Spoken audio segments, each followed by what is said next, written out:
نبی پاک صلی اللہ تعالی علیہ وسلم کی خدمت میں نا ایک خاتون آئی. اس نے آ کے عرض کی یا رسول اللہ صلی اللہ تعالی علیہ وسلم میرے اور میرے شوہر کے درمیان محبت کوئی نہیں. بچے بیچارے تشویش کا شکار ہوتے ہیں کہ ابھی لڑائی ہو جائے گی, پتہ نہیں کیا بنے گا. تو نبی پاک نے فرمایا بلاؤ اپنے خامند کو. خامند آ گئے. حضور نے نا دونوں میاں بیوی کا سر جوڑ کے دعا مانگی, اللہ ان کے درمیان محبت پیدا کر دے.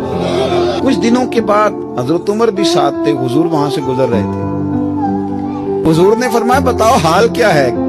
پتہ ہے بی بی کیا کہتی ہے؟ کہتی سونیا نہ نئی نہ پرانی, مجھے اپنے شوہر سے زیادہ نہ کوئی نئی چیز پسند ہے نہ پرانی پسند ہے. اور حضور اس کا بھی یہی حال ہے. بی بی نے بات سنائی تو جواب میں حضور کیا فرمانے لگے؟ حضور فرمانے لگے میں گواہی دیتا ہوں کہ میں اللہ کا سچا رسول ہوں.